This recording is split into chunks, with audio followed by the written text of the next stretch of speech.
Elon Musk, dia sebenarnya memang tak ambil gaji dan dia kerja sebagai CEO untuk Tesla. Dari day one sampai sekarang dia tak ambil gaji dalam bentuk duit lah. So sebenarnya dia ambil dalam bentuk lain kalau dia hit KPI. So Elon Musk dia ambil gaji dia dalam bentuk option untuk membeli saham dengan harga murah.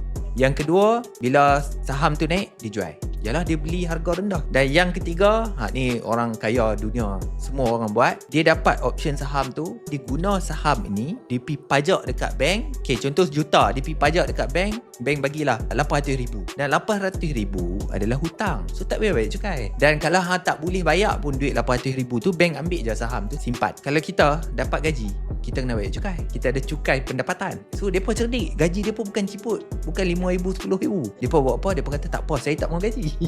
Tapi mereka ambil saham. So inilah cara mereka susun. So istilah tak ambil gaji tu sebenarnya ada benda lebih besar. Sebab tu hang tak mau ambil gaji.